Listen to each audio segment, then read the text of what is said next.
Nesse vídeo eu vou gravar a resolução, né, do simulado da turma do PC2, né, do cursinho aí, né, do Aprovação em Foco, tá bom? A gente vai começar então com a primeira questão, né, da parte de física, que é a questão 17 aqui, né. Vamos lá. A questão 17, né, ela tá aparecendo na tela para vocês aí, né, e ela tá dizendo aqui, né, um molde de gás ideal realiza o ciclo termodinâmico indicado no diagrama PV a seguir, né. Então, eu vou apresentar aqui, né, graficamente o esquema, né. Então, eu tenho aqui, né, P, né, tenho aqui o eixo do volume, V, e eu tenho o ciclo aqui, né. Calma aí, eu tenho o ciclo assim, né, daqui para cá, né, e eu tenho o ciclo daqui para cá, né, e daqui para cá eu venho para cá de novo.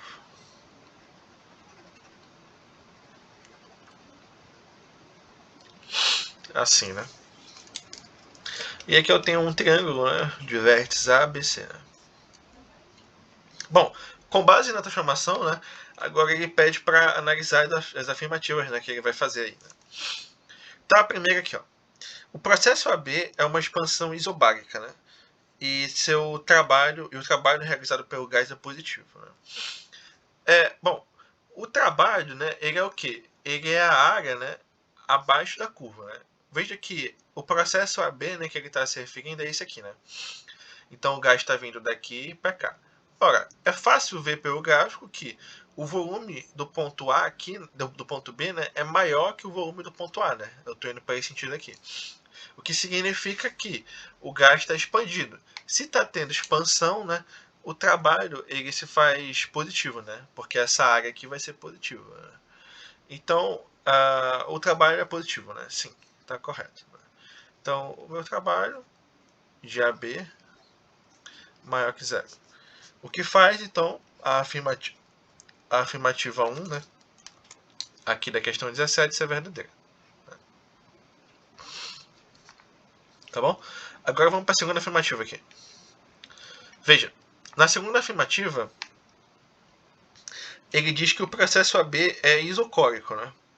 E o gás absorve calor para que a pressão aumente, né? Vamos ver aqui. É o processo BC, né? Então começa em B aqui e vai até C. É isso aqui. Ele é isocórico? Sim. Ele acontece na mesma linha de volume, né? Então esse processo é isocórico. Até está correto, né? O gás absorve calor para que sua pressão aumente. Bom, aqui a gente vai ter que fazer umas considerações, né? Porque veja, como que eu encontro, né, a temperatura, né, de um gráfico, né?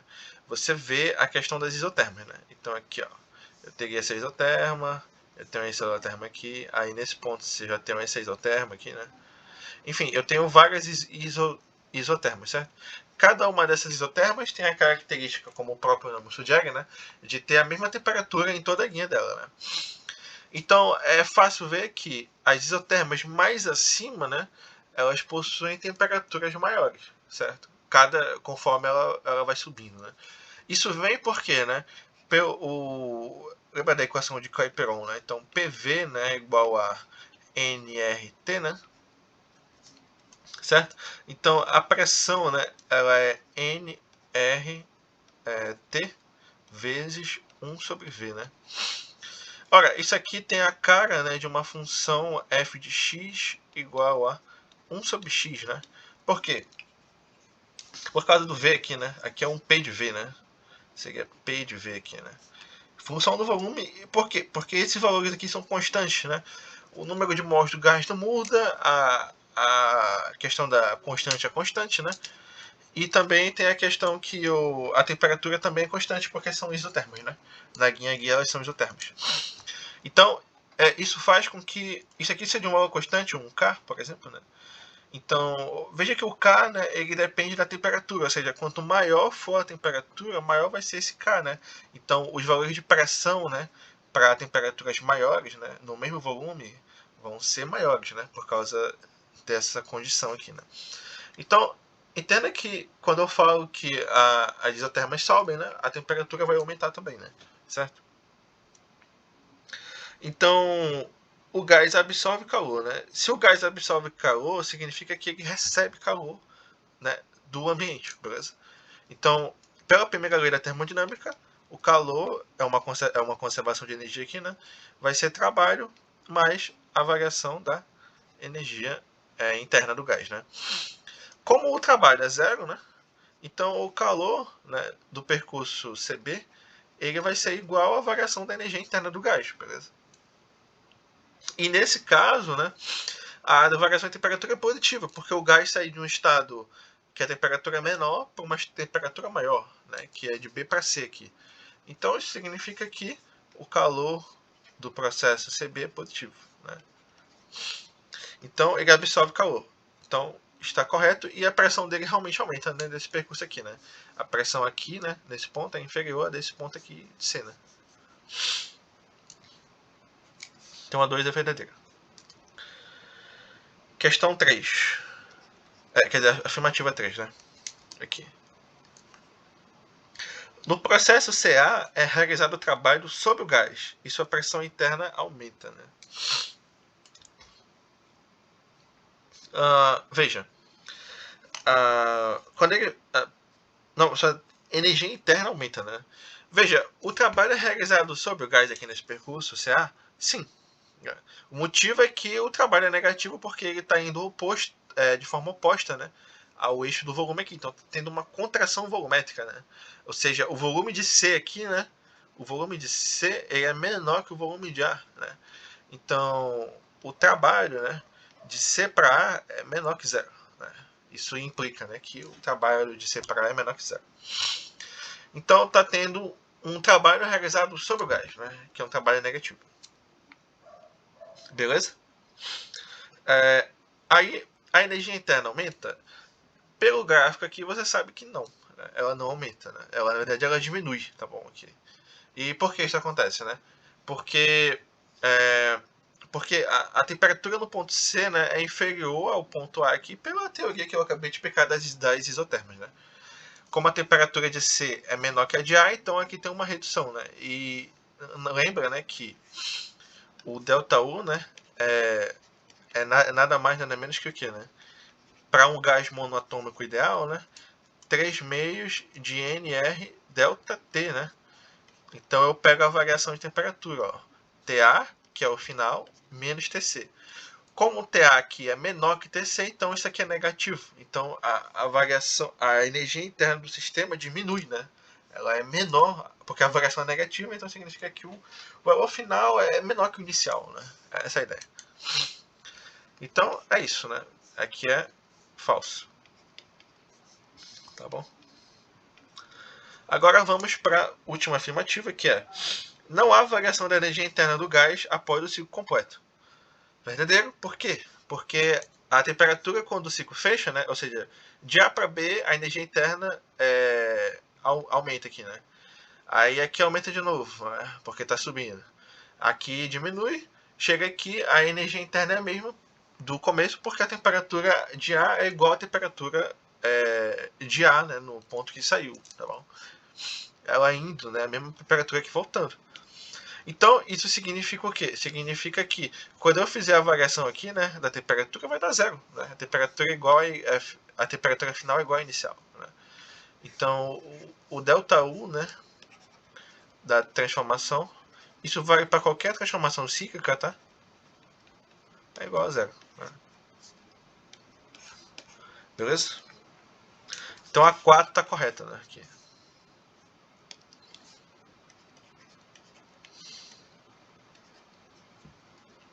Vamos para a última, que é a 5. A temperatura do gás no estado A é igual a sua temperatura no estado B.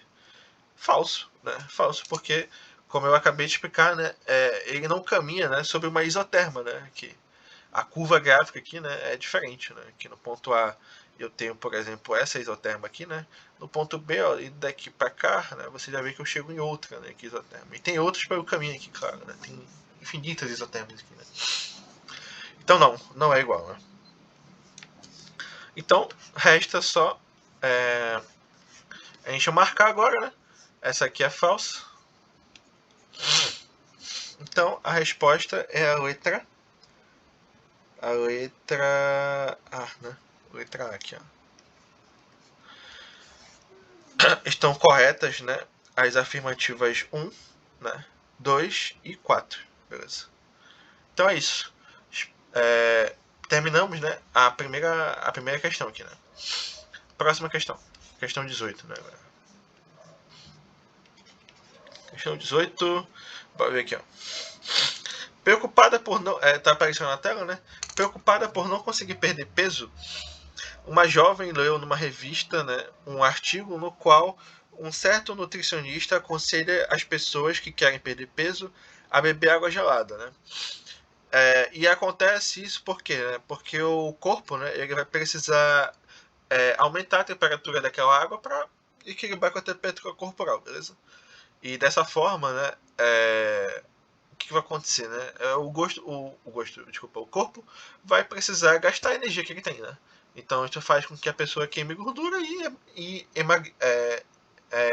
acabe emagrecendo, né? Tá bom? Então é isso, né?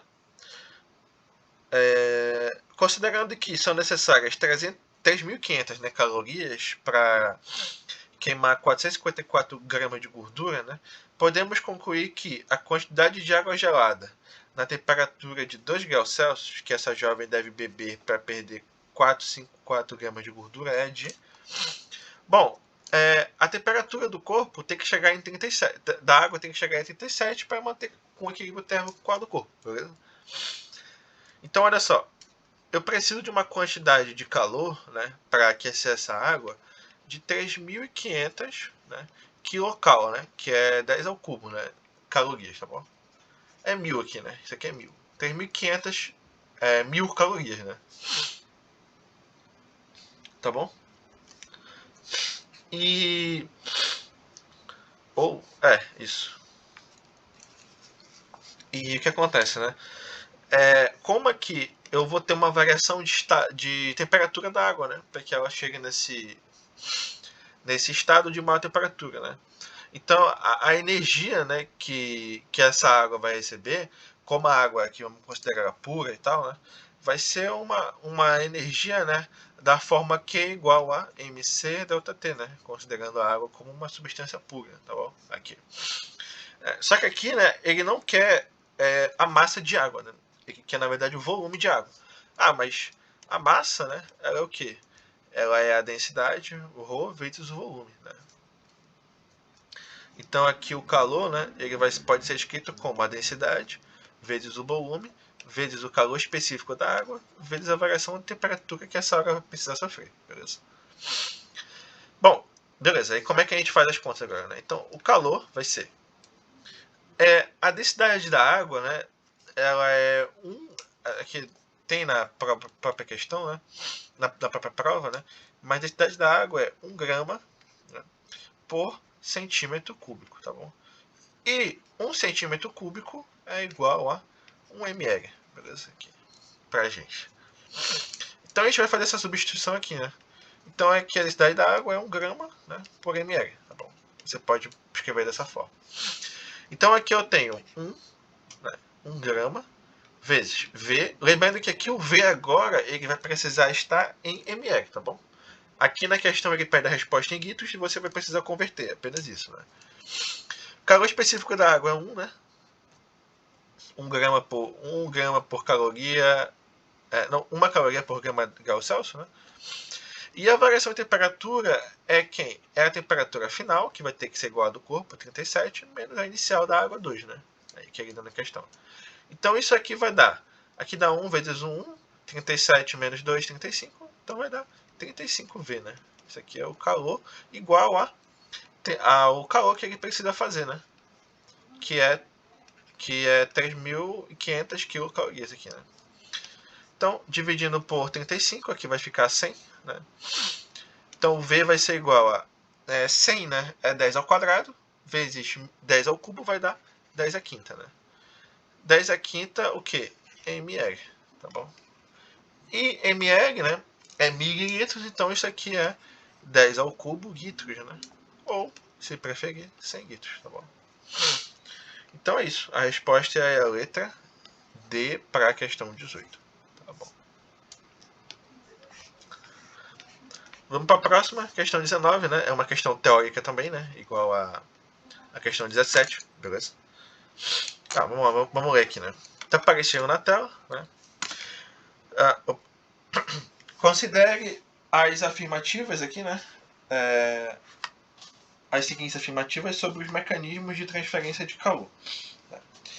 Em regime estacionário, a transferência de calor por condução no material homogêneo é diretamente proporcional à área da seção transversal.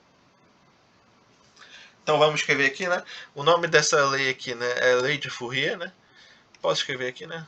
Lei de Fourier. Que indica o fluxo de calor, né? Então, o fluxo de calor que passa por uma barra, né, pode ser escrito da seguinte forma, né? K, que é uma constante que depende do material da barra, né, vezes a área da seção transversal, né, da barra, vezes a variação de temperatura entre os extremos da barra, dividido pela espessura da barra. Né? Aqui. Vou apresentar pela letra E aqui. O E tá pequeno, peraí. Pronto, tá bom? Agora vamos ler a questão aqui, ó. É diretamente proporcional à área da seção transversal. Ou seja, quanto maior o fluxo, né, maior vai ser a transferência de calor, beleza? Então, quanto maior for o fluxo, se tudo for mantido constante com exceção da área, a área precisa crescer. Então, elas são diretamente proporcionais. Né? Tá correto. Diretamente proporcional também a diferença de temperatura entre os extremos da barra. Né? Então, sim, né, quanto maior o fluxo, se tudo aqui for mantido constante, maior vai precisar ser a variação de temperatura. Beleza?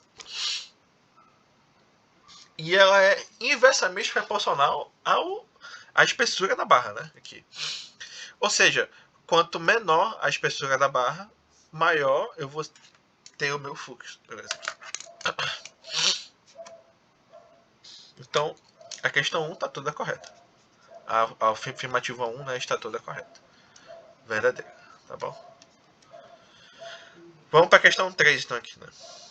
Não, a afirmativa 2, né? O processo de convecção entre fluidos, líquidos e gases, né, independe do meio ser bom ou mau condutor de calor. Pessoal, isso é verdade, né? Porque, veja, por exemplo, vamos pegar aqui o isopor, né? O isopor, aquelas caixas de isopor, né, elas são usadas por picolézeiros, né, para manter a temperatura do picolé que eles estão vendendo geladas, né? Porque o isopor, ele é um mau condutor de calor, né? Certo? Então faz com que a energia, né, a baixa energia que tem lá dentro do isopor seja pouco afetada pelo ambiente, por exemplo, caótico e de quente de Manaus, beleza? E só que a graça é que o isopor é praticamente todo feito de ar, né? Então o ar, ele é sim um péssimo condutor de calor, né? Os melhores condutores são os metais, né? Por exemplo, né? Mas mesmo no ar, né, eu ainda tenho uma boa condução de calor, tá bom? Mas dessa vez por convecção, né? Que é quando a matéria, né, gasosa se movimenta, tá bom? Aqui. Quando o gás se movimenta, né? Quando o ar se movimenta, né, ele consegue também transferir calor, mas dessa vez por convecção e não por condução térmica, né? Aí independe do material ser bom condutor ou mau condutor, né? O ar, por exemplo, faz convecção térmica de modo cotidiano em cidades, etc. Né? É responsável, inclusive, por fenômenos, né, como a inversão térmica, etc. Tá bom? Então a questão 2 está correta também, né? 3. A convecção. Assim, né, ele falou isso, né? E os pilotos de asa delta, né, procuram notar o comportamento de pássaros, como urubus, né, que usam as correntes de convecção de ar quente para ficarem por mais tempo no ar. Né?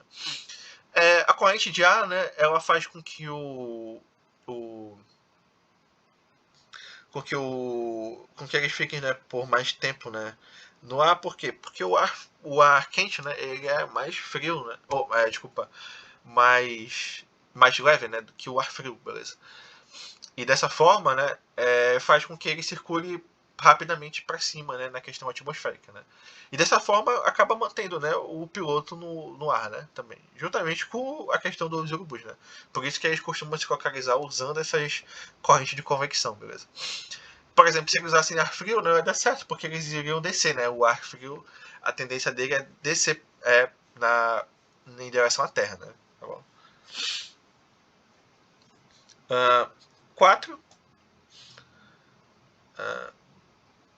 Peraí. Opa, eu acabei confundindo, né? A convecção atmosférica, né, desempenha papel fundamental na formação de padrões climáticos globais, na variação de temperatura, de tempo, né, em curto prazo, né? Assim, isso é verdade também, né? Porque né? Se você observar, né, a questão do tempo, né, se forma justamente pela questão da rede de convecção, né? Como as nuvens, né, se movimentam, né, e acabam fechando o tempo, ou como elas mesmo saem, né? E dessa forma, né, acaba fazendo chover ou ficar nublado, né, ficando ensolarado, parcialmente ensolarado, né? Então, sim, está correto, né, também.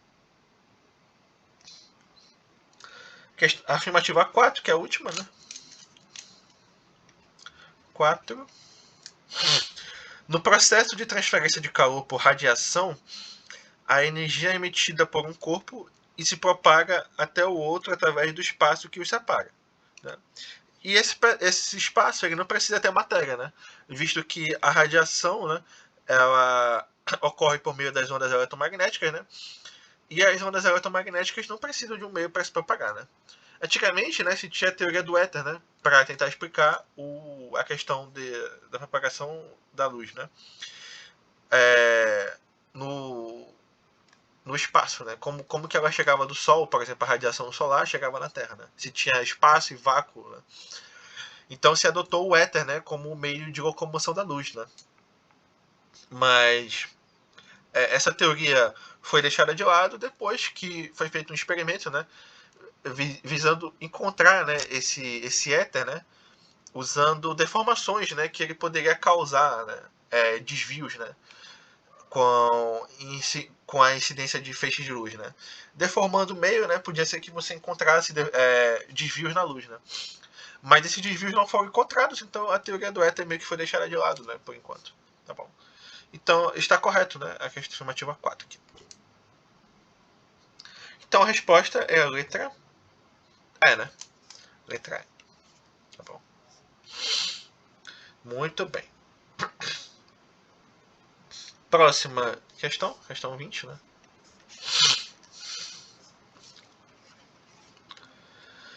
O gráfico representa os valores de pressão e volume em uma transformação cíclica aqui, né? Então, daqui para cá, né? Eu tenho o caminho aqui, né? Chegando aqui eu tenho esse caminho aqui também, né? Assim e assim. A, B. Deixa eu fazer o gráfico aqui. Opa. Deixa eu fazer direito o gráfico.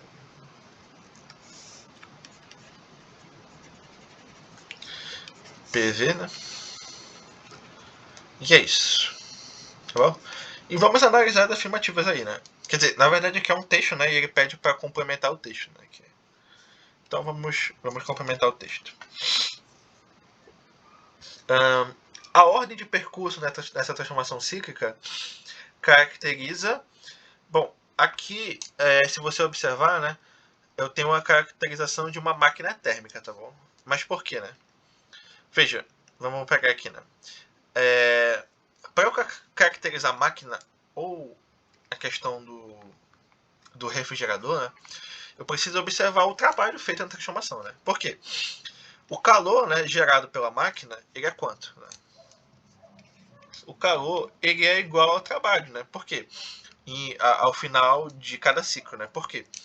Porque a variação da energia interna é zero, né? Então, pela primeira lei da termodinâmica, o trabalho da transformação, né, vai determinar o calor da transformação, o sinal, né, do calor e a quantidade. Beleza? Então, se o trabalho resultante for positivo, o calor é positivo, ou seja, a máquina está produzindo calor para a gente, tá bom? Aqui, dando energia, no caso, né? E não fazendo um ciclo refrigerador, né, no caso. Então aqui, ó, observe, né? Essa área aqui, ó, se você observar, ela é negativa porque ela está indo contrária, né, ao eixo V aqui, né? Então está tendo uma contração volumétrica, então o trabalho aqui é positivo. Porém, né, eu vou pintar aqui de bolinhas aqui, né? Essa área aqui, ó, né, ela é resultado de quem? Ela é resultado do AB aqui, né? Dessa área toda, né, aqui, mais a área de baixo ainda, né? Então, o trabalho, né, dos dois caminhos somados ganha quem? Ganha o trabalho positivo aqui, ó. Ele fica acima desse trabalho aqui de baixo, né? Dessa forma, a maior área é essa área aqui, ó, indo de A até B. E não a oposta, indo de B até A. Né? Então, dessa forma, né, eu creio, né, e tenho certeza que o trabalho é positivo. Então aqui eu tenho uma máquina térmica. Né?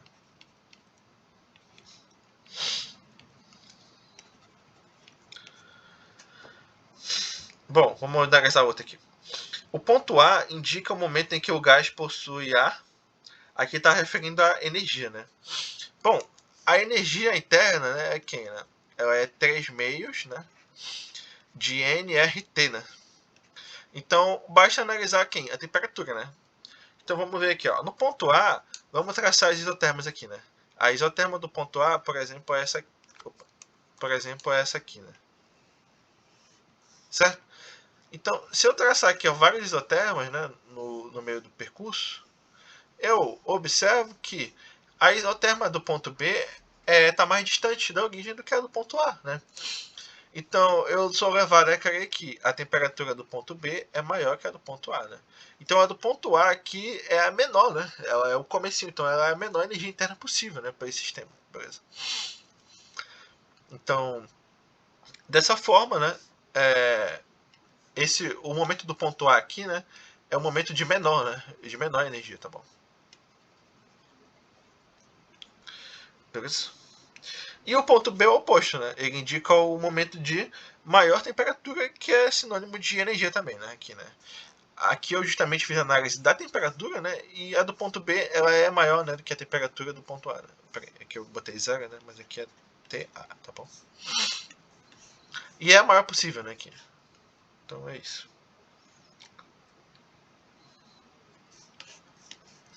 Finalizando essa questão, resposta letra. Cadê? Uma máquina menor, maior. Então a letra D, né? Aqui. Beleza?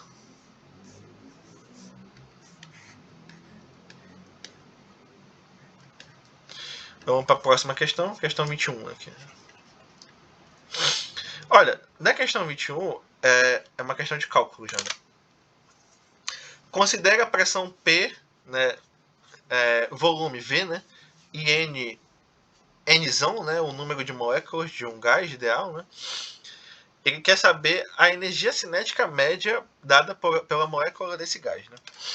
Bom, para isso você vai analisar primeiro o quê? A energia interna do gás, né? Que é o quê? 3 meias, né, de nRT, beleza? Essa aqui é a energia cinética, a energia interna, né, do gás, né? Como aqui eu vou ter só um movimento dentro do gás, né? Eu não vou ter energia de rotação, né? É um gás monoatômico, né? Então, eu posso dizer que a energia interna, né, ela é justamente a energia cinética média de cada molécula multiplicada pelo número total de moléculas, beleza, do gás. Faz sentido para você? Né? Eu tenho várias moléculas, né? Se eu juntar todas as energias cinéticas médias, eu tenho a energia interna total desse gás, né? Isso é igual a quê? É igual a 3 meios de nRT, né? Pela equação de Clapeyron, né? PV é quem? nRT, né? Então isso aqui é PV, né? Então a energia cinética, né? Ela é quem? Ela vai ser 3 PV sobre 2N. Beleza? E é isso. Resposta, letra E, né? Resposta, letra E. E vamos que vamos. Questão 21 já foi. Falta a questão 22 agora, né? Aqui. Questão 22, e eu acho que tem mais duas ainda, né, pra fazer. Beleza. Questão 22, ó. Uma bomba a combustão, né, possui um motor que opera a uma temperatura de 127 graus, né? E um escapamento que expele produtos da combustão ao meio ambiente a uma temperatura de 27 graus, né? É correto afirmar que o máximo rendimento desse motor, que o motor dessa bomba pode alcançar é de... Né? Então, olha só. Aqui eu vou analisar aqui, né? Aqui é claramente uma máquina térmica, né? Então aqui eu tenho o calor da fonte quente, né? Que eu vou chamar de calor quente. Eu tenho aqui a realização de trabalho, né? Aqui. E eu também vou ter, né, o calor expelido para a fonte fria, beleza? Aqui. Só que aqui eu vou ter a temperatura... Desculpa, eu desenhei mal, né? Só que aqui eu também vou ter a temperatura quente, né? E eu vou ter também aqui a temperatura fria, né? Porque aqui eu estou falando aqui, eu vou analisar o máximo regimento. Então eu vou falar de uma máquina chamada de máquina de Carnot, né? Que é uma máquina teórica que vai possibilitar dar o maior rendimento possível com as condições de temperatura da fonte fria e quente, né? Aqui. O maior rendimento é dado por quanto? O rendimento de Carnot, né, ele é dado por 1 menos a temperatura da fonte fria dividida pela temperatura da fonte quente. Beleza? Aqui. Só que detalhe, né? As temperaturas aqui, elas são uma temperatura dada em Kelvin, né? Uma temperatura, uma função de temperatura dada em Kelvin. Né? Aí eu preciso considerar aqui agora algumas coisas, né? Porque a temperatura fria aqui, né, e a quente, elas estão dadas em Celsius, né? Então, a temperatura fria aqui nesse caso é quanto? É 27 graus Celsius, né? 27 graus Celsius. Só que para Kelvin, né, eu preciso somar 273, né? Então, a temperatura fria é 300 Kelvin. Beleza aqui. E a quente, né, é quanto? É 127 mais 273, né? Que dá 400 Kelvin. Então, se eu observar, né, o rendimento aqui, né, como que eu faço, né? Aqui eu tenho uma bomba a combustão, né? E aí o que acontece, né? A bomba, né, vai receber o calor, né? E aí ela vai expelir para o ambiente, né, pelo escapamento, o frio, né, que seria o ar, né? O ar seria a fonte fria aqui, né? E o motor vai ser o cara que vai realizar trabalho pra gente, né? Que vai fazer alguma coisa, né? Com essa energia cedida, né? Então, eu tenho que o rendimento de Carnot é 1 menos 300, que é a temperatura da fonte fria, dividida por 400. Né? Então, o rendimento de Carnot vai ser 1 menos 3 quartos. Você multiplica 1 por 4 sobre 4, né, aqui. Então, vai dar 4 sobre 4, que é 1 menos 3 quartos. 4 menos 3 sobre 4. Né? E o resultado disso dá... quarto, né? Que se você multiplicar por 100%, né, vai observar que é um rendimento de 25%. Né? Então, esse é o rendimento máximo dessa máquina. Né? Então, para a questão 22, a resposta letra B. Né? Tá bom. Beleza. Questão 23. Né?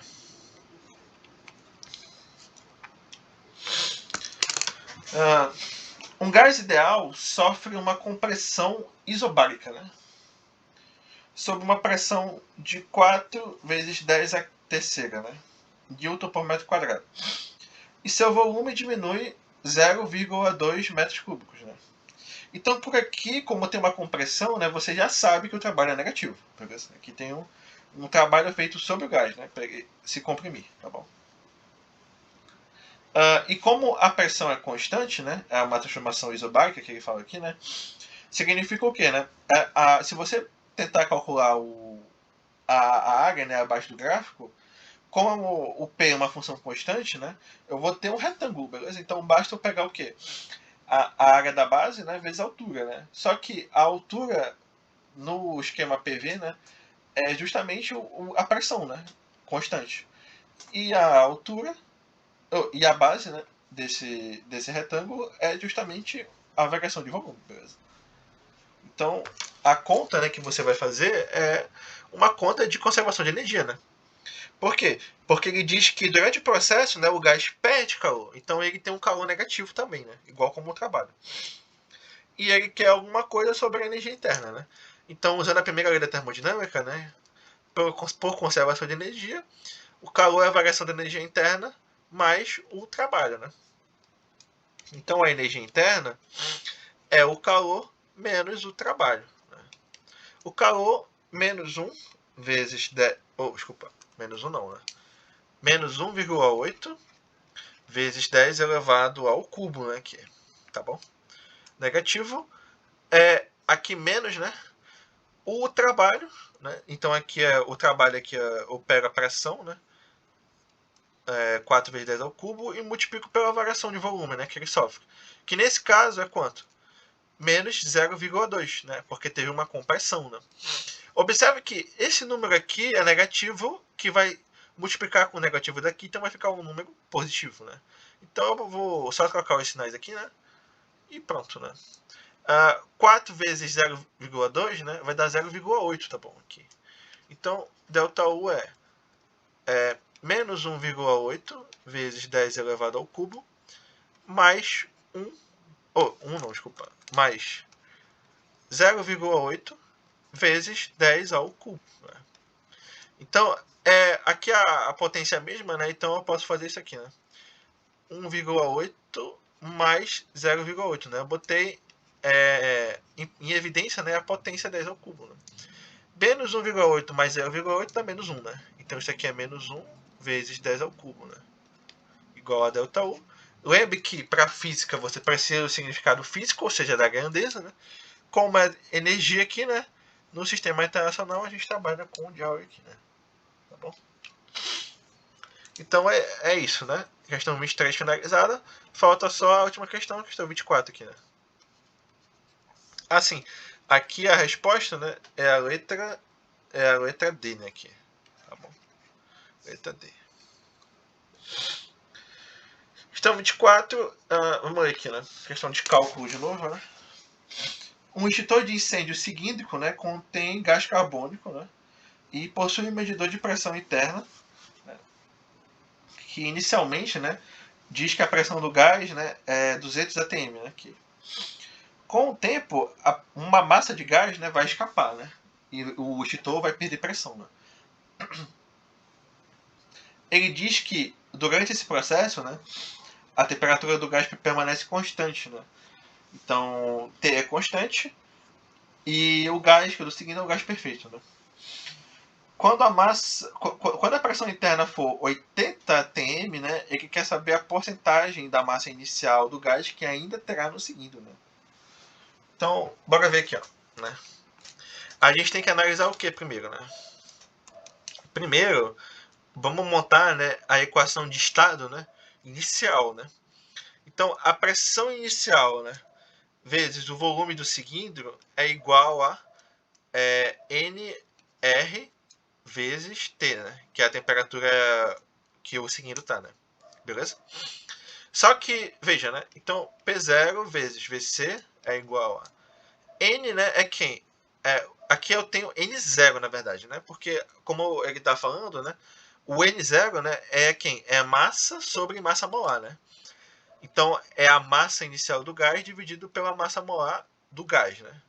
Vezes R vezes T, tá bom? Aqui, então, essa aqui é o início, né? É o início do... Início da... Opa, peraí, tá muito feio, calma. Aqui é o início, tá bom? Início. Não. O início da troca de massa, por isso. E o que acontece, né? Eu vou agora, né, fazer o quê? Eu vou ver o final, né? Então eu vou ter uma pressão final vezes. Como o gás ele se expande, né? A característica do gás é essa, né? Veja, no estado sólido, né? Um corpo ele tem volume definido, né? E também tem e ele também não fica mudando de volume, né? Beleza? Não, pera, o quê? Isso, né? Ele tem volume definido, né? Quando ele passa para o estado líquido, né? O que acontece, né? O volume dele já não é mais definido, né? Porque agora eu posso colocar ele no recipiente, por exemplo, a água, né? Então o volume dele, né? A forma, né? Não vai ser definida, né? Tá bom? Aí. Então é isso, né? Desculpa. No estado sólido, né, eu tenho um volume definido, né? E forma definida, tá bom? No estado líquido, eu tenho um volume definido e forma não definida, né? Agora, no estado gasoso, eu não tenho nem forma definida e nem volume definido para o gás, né? Então, o que significa, né? O gás ele vai sempre se expandir. Então, mesmo ele perdendo massa, ele vai se expandir da mesma forma. Então, o volume que vai ter ano seguinte vai ser o volume do cilindro original, né? Beleza? Se você estiver numa sala, né, e abrir, por exemplo, uma lata contendo amônia, né, sei lá, o gás amônia vai infestar toda a sala. Ele não vai ficar preso só lá naquele canto, né? Ele vai tentar ocupar o volume de toda a sala, beleza? Então a massa dele vai ficar dispersa, né? Essa é a ideia. Isso aqui é igual a massa final, né, de gás, né, que agora é menor, dividido pela massa molar do CO2 vezes R vezes T, porque a temperatura final é igual à inicial, né? Ele fala isso na questão, tá bom? E isso aqui é o fim, né? Então o que eu faço agora? Eu vou dividir, tá? Eu vou dividir isso por isso. Beleza? Aqui, ó. Então, dividindo isso por isso, eu vou ficar com P0 vezes VC dividido por PF vezes VC, né? Isso aqui é igual a quem? Né? É igual a M0 dividido pela massa molar vezes R vezes T, né? Dividido por MF pela massa molar vezes R vezes T, né? Aqui. E agora eu vou fazer a simplificação daqui, né? Então, VC morre com VC aqui. VC, você, né? Enfim, né? Piada velha, né? A massa molar morre com a massa molar aqui de baixo. O RT morre com o RT aqui, né? Então resta P0 sobre PF igual a M0, né? Dividido por MF, né? Aqui. Então a massa final que sobrou, né? Ela é quem? Ela é a fração P0 sobre PF, né? Não, desculpa, é o contrário aqui, né? Tem que inverter aqui, né? MF é PF sobre P0 vezes M0, né? Que é a massa inicial de gás, né? Então, né, eu tenho que a massa final ela é PF, que é 80, a pressão final, né, é 80 atm, dividido por 200, né, vezes M0. Né? Aqui eu posso simplificar o 0 com 0, dividindo aqui por 2, né, eu tenho 4 aqui, né, e por 2 aqui eu tenho 10, né. Então eu tenho 4 sobre 10, que eu posso multiplicar por 10 em cima e baixo e vai dar 40 sobre 100, né, vezes M0, né. E isso aqui, né, é quem? 40%, né? 40% de quem? De M0. Isso aqui é a massa final do gás, tá bom? Então a resposta é a letra C, né? Aqui, tá bom? Letra C. Não. Então é isso. Eu espero que vocês tenham gostado da resolução do simulado, né? E se prepare para os próximos aí, tá bom? Um abraço e até mais.